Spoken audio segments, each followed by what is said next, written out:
So coronavirus is pretty much affecting every aspect of our lives right now. If you have kids, then schools have been canceled, daycares are being closed, you can't even take them to the park, your job is probably being affected, restaurants, pretty much everything. And that includes the court system. So I want to talk to you guys specifically and give you some insight and share some hopefully helpful information about how the coronavirus is affecting the court system here in Oklahoma so you can kind of prepare and adjust accordingly. My name is Marcy Fazio. I'm an attorney in Oklahoma City practicing criminal law, so I'm going to talk specifically about some things that might affect you if you or a loved one have a criminal case pending in Oklahoma. So I'm sharing my screen with you here, and I'm on a website called oscn.net. I'll put the link in here so you can kind of click on it if you want to look at the information more specifically. And particularly what I'm going to show you, I'm going to click right here and show you an order that came out from the Supreme Court of Oklahoma 2 days ago talking about how court schedules and dockets should be handled in light of what's going on with coronavirus. And it gives a lot of discretion to the judges to handle their dockets and make decisions as they need to. So there's still some room for interpretation, but this will at least give you the general guidelines of what's going on. So again, you can click on this link if you want to read the order, but I'm going to kind of walk you through it. Here we go. Paragraph number 2, it says, all district courts in Oklahoma shall immediately cancel all jury terms for the next 30 days and release jurors from service. So if you were supposed to have jury duty this month, it's been canceled. If you, as a defendant, were scheduled for a jury trial this month in Oklahoma District Court, that has been canceled. Let's go down to number 3. Subject to constitutional limitations, all deadlines and procedures are suspended for 30 days. So basically everything is suspended for 30 days unless there's a constitutional issue. And so speedy trial kind of comes into play in that. Basically the bottom line is pretty much everything's going to be put on hold for 30 days, but there are some limitations. And again, later on in this order, it talks about how it pretty much is going to leave everything up to the judges to handle their cases that are assigned to them to make sure that constitutional issues are protected and things like that. But this will, again, give you just a guideline. Paragraph 4 is talking about civil cases. It extends the statute of limitations for 30 days. Paragraph 5, again, subject to constitutional limitations. Then it's saying that judges should reschedule non-jury trial settings, hearings, and pretrial settings.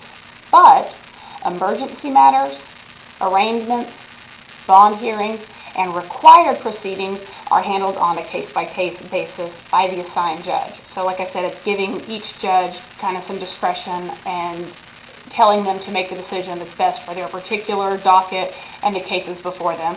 But it is encouraging judges to use remote participation like telephone conferencing, video conferencing as much as possible. Skipping down to paragraph 6, the following persons are prohibited from entering any courtroom, judge's office, jury room, etc. So if you fall into any of these categories, you are specifically by court order prohibited from going into a courtroom. And that includes people who have been diagnosed with COVID-19 or had direct contact with a person who's been diagnosed with COVID-19. Anyone who has symptoms, and the symptoms are pretty vague, fever, cough, or shortness of breath. So if you even have those symptoms, you are prohibited from going into a courtroom. The third category of person who's prohibited is people who have traveled to any country outside of the United States or lived with someone or had close contact with someone who's left the United States in the past 14 days.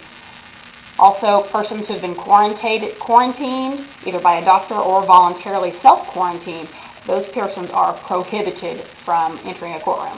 If you fall into one of these categories and you have a scheduled court appearance, it basically tells you to contact your attorney or the court clerk's office. So this kind of, again, gives you some general guidelines. I can't specifically say don't go to court if you have court scheduled today or tomorrow, anytime in the next 30 days. I am not telling you to not go to court. I'm just telling you there's a possibility you may either not need to go to court or you may even be prohibited from going into the courtroom. So contact your attorney and you can kind of get some more specific information. I'm also going to talk in a different video here in just a minute about how you can use OSCN to track the status of your court case and see if it's been affected by coronavirus, suspension of court dates, or just in general, if you need to know how to kind of keep track of information about your court case. OSCN is a great website to do that. So I'll share that in a different video, and I'll put the link below here so you can check that out. So basically just be aware that coronavirus is affecting, as you already know, everything right now, and that includes the court system. So don't just go up to the, if you've got court scheduled tomorrow at 9, don't just go to the courthouse expecting business as usual. You may be prohibited from going into the courtroom, or your court case may be rescheduled without you appearing. So talk to your attorney or call the court clerk, and you can get some information about that. And wash your hands. Be safe.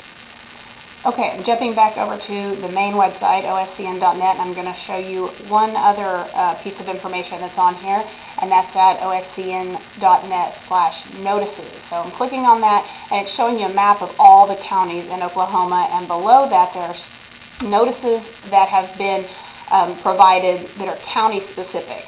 The counties that are in green here are the ones that have provided specific information or specific notice about court dates. The others haven't provided specific information. So again, contact your attorney or the court clerk's office. But just as an example, let's click on Canadian County. So that's El Reno, Yukon, Mustang, and it will tell you specifically what Canadian County has issued. And pretty much what they have said is they have canceled the jury term for April 6th and rescheduled it to May 4th.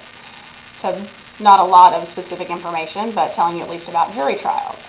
And if you had a different county, you can kind of see a shorthand version of it here below the map.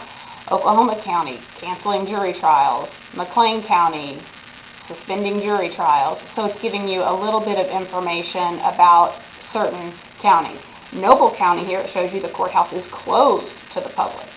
So if you wanted to see more information, you could click on that, and it will show you the public notice from Noble County, and it says that they have closed the courthouse to the public. So again, that's just another place where you can get some more information about how COVID-19 is affecting the courthouse and make decisions regarding what's in your best interest if you have a court case, and obviously just keeping yourself and other people safe. So be safe.